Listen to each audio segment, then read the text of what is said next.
Hello everyone. Today we are going to study law, जो कि हमारे सिविक सिलेबस में एक एलिमेंट है। ओके, तो law is a system of rules made और recognised by the state to regulate human behaviour and maintain peace, order and justice in society. तो इससे हमें सीधे इस मीनिंग से ये चीज़ें याद कर लेनी है। System of rules recognised by state to regulate human behaviour and maintain peace, order, justice in the society. So this is the meaning of law. अब definitions देखते हैं। definitions of law. John Austin ने क्या बोला है? Law is the command of the sovereign backed by sanctions. ठीक है, law जो है, जो भी सोवरेन होगा, एक तो उसका कमांड होगा लॉ, उसके बेसिस पे लॉ बन रहा है, which is backed by sanctions, कि अगर आपने इसको वायलेट किया तो आपके ऊपर सैंक्शंस लगा दिए जाएंगे। This is what law means to John Austin. Holland क्या कहते हैं? Law is a general rule of external human action enforced by the sovereign political authority. ठीक है, तो एक जनरल रूल है जो कि इन्फोर्स किया गया है एक सोवरेन पॉलिटिकल अथॉरिटी के द्वारा ऑफ एक्सटर्नल ह्यूमन एक्शन। ठीक है, general rule for external human action भी बोल सकते हैं। सैलमन ने क्या बोला है? Law is the body of principles recognized and applied by the state in the administration of justice. Roscoe Pound ने law is a tool of social engineering. Okay, ये बहुत इजी डेफिनेशन है, हम इसको बहुत ईजिली यूज़ कर सकते हैं। Law is a tool of social engineering. TH. Green क्या बोलते हैं?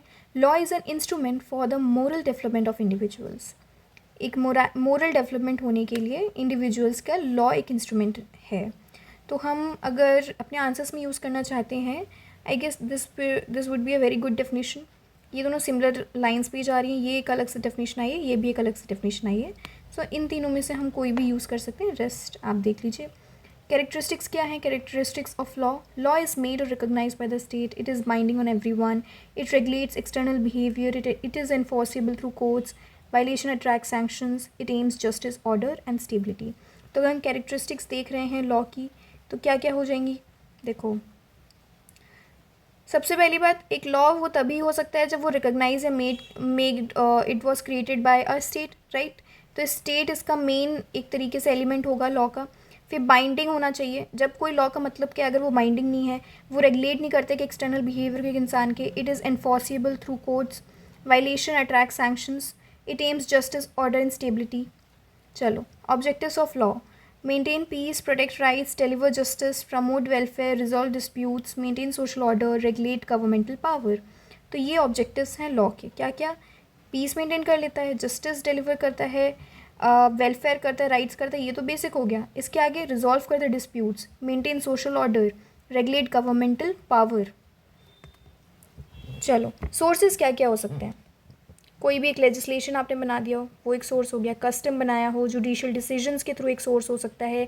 कोई भी प्रेसिडेंट, कोई भी पहले का एक लॉ बना के रखा हो, वो भी एक सोर्स हो सकता है न्यू लॉ का।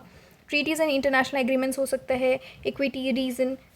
तो these are the sources of law. Types of law कौन कौन से होते हैं, पहले से हमको देख लेना है, इधर डेफिनेशन नहीं देखेंगे। नेचुरल लॉ क्या होगा? जो ऑलरेडी स्टेट ऑफ नेचर में होगा। ठीक है, जो पहले से चलता आ रहा होगा, वो स्टेट ऑफ नेचर वाला लॉ नेचुरल लॉ हो गया। पॉजिटिव लॉ क्या हुआ? जो एक स्टेट के द्वारा बनाया गया। कॉन्स्टिट्यूशन लॉ, जो कॉन्स्टिट्यूशन में लिखा गया हो। कॉमन लॉ क्या होता है? जो कि जुडिशरी द्वारा बनाया जाता है। ओके। इंटरनेशनल लॉ, जो कि नेशंस फॉलो करते हैं, जो कि डिराइव होता है ट्रीटीज से या किसी एग्रीमेंट से। चलो, एक भाई देख लेते हैं क्या कि based on universal moral principles of right and wrong. So national law किस बेस पे होता है? कि universal moral principles of right and wrong. Positive law enacted and enforced by the state. Constitution law related to the interpretation and working of the constitution. Common law के develop by the courts through judicial decisions and precedents. International law rules and principles governing relations between nations. चलो, अब law versus morality के बारे में बात करते हैं। Law जो है वो, इसका सोर्स क्या होगा? स्टेट होगा। लेकिन मोरालिटी का सोर्स क्या हो सकता है? कॉन्शियस होगा, सोसाइटी होगा। नेचर क्या होता है? नेचर कैसा होता है? लॉ अगर आपने फॉलो नहीं किया, आपके ऊपर लीगल ऑब्लिगेशन है लॉ फॉलो करने की। मोरालिटी को फॉलो करने के लिए आपके पास मोरल ऑब्लिगेशन होती है आपके ऊपर। एनफोर्स कौन करता है? By courts, police, state machinery. यहाँ पे morality by conscious, social disapproval. Sanctions कौन? लॉ अगर लगा लीगल पनिशमेंट है। Morality guilt, shame, social criticism देता है। स्कोप, मतलब अगर आपने मोरालिटी फॉलो नहीं की, आपको गिल्ट, शेम, सोशल क्रिटिसिज्म ये सब मिलेगा। स्कोप क्या है, एक्सटर्नल एक्शंस पर ये रोक लगा सकता है। मोरालिटी क्या है, वो इंटरनली और एक्सटर्नली दोनों पे रोक लगा सकता है कि आप इंटरनली आप अपने साथ क्या कर रहे हैं, या आपको कहीं ना कहीं पता है कि ये मॉरली करेक्ट है, मॉरली रॉन्ग है, तो इस बात पे भी वो गवर्न करता है इसका। यूनिफॉर्मिटी क्या है, uniform for all and varies with time and place in morality. ठीक है, सोसाइटी से ट्रू सोसाइटी ही तो वरी करेगा ना, सबकी मोरालिटी अलग होती है। ठीक है, लेकिन लॉ क्या होता है, यूनिफॉर्म हो जाता है एक सोसाइटी के लिए। सो देखते हैं, every law need not be moral, every moral rule is not law, good laws generally reflect moral values, morality guides the making of good laws. Law and liberty, more law does not mean less liberty. Good laws protect liberty by preventing harm to others. T.H. Green क्या कहते हैं, true liberty is possible only under the protection of just laws. More law does not mean less liberty. Okay?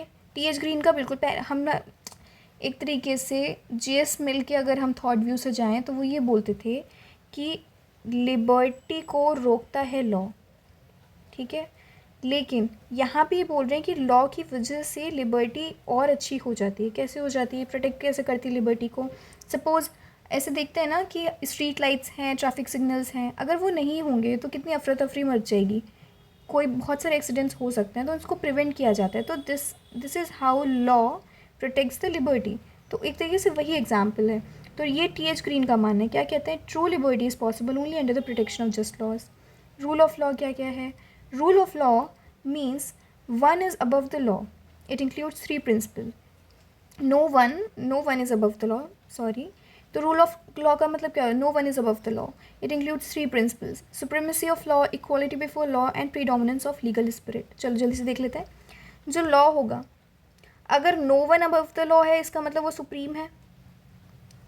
ठीक है, supreme ने बोला कि equality होगी सबके सामने, तभी तो कोई मानेगा। कि अगर आप इक्वालिटी नहीं रख रहे हो तो कैसे मानेंगे। तो लॉ में इक्वालिटी है, और लॉ फॉलो क्या करता है, एक लीगल स्पिरिट के साथ रहता है। ओके, एक पर्टिकुलर रूल होंगे, पर्टिकुलर लीगैलिटी होगी, उसके बेसिस पे ही लॉ बनता है। तो these are the characteristics of law according to A V Dicey, rule of law. चलो, मेरिट्स क्या क्या है। ऑब्वियसली अगर आपकी लाइफ में लॉ है, आपके सोसाइटी में लॉ है, तो आपको बेसिकली क्या चीज़ें मिलती है, पीस एंड ऑर्डर मिलेगा, आपके राइट्स प्रोटेक्ट होंगे, इंश्योर करेगा justice and fairness, prevents arbitrariness of the government और any of the sovereign that is above you, sovereign जो भी होगा आपके, promote social welfare, encourages stability and development. Limitations क्या क्या हैं, law may be unjust, enforcement may be unequal, delay in justice, political misuse of law can not completely change the morality. Obviously replace नहीं कर सकता law, बिल्कुल नहीं कर सकते, क्योंकि मोरालिटी सबके हिसाब से डिफ़र करती है, तो वो कम्प्लीटली चेंज नहीं कर पाएगा। पॉलिटिकल मिसयूज़ हो सकता है लॉ का, ईजिली हो सकता है, क्योंकि गवर्निंग अथॉरिटी पॉलिटिकली चीज़ों को चेंज कर सकती है। डिले हो सकता है जस्टिस में, एनफोर्स करने में भी ज़रूरी नहीं, वो अनइक्वल तरीके से कर सकते हैं। चलो इसका कंक्लूजन देख लेते हैं। Law is the foundation of an orderly society, balancing authority with liberty and ensuring justice through an impartial legal system. So this was the conclusion. क्या बोलता है कि लॉ जो है ना, फाउंडेशन है। किस चीज़ का फाउंडेशन है, ये हो गया फाउंडेशन। किस चीज़ का फाउंडेशन है, एक ऑर्डरली सोसाइटी का, प्लस एक बैलेंसिंग अथॉरिटी का with liberty and ensuring justice through an impartial legal system. ठीक है, एक ऑर्डरली सोसाइटी और बैलेंसिंग अथॉरिटी विद लिबर्टी का एक फाउंडेशन है, and ensuring justice through an impartial legal system. So this is the conclusion of law. I hope you got the point what is law, and we'll meet in the next lecture. Here we have completed the law element of the civics syllabus.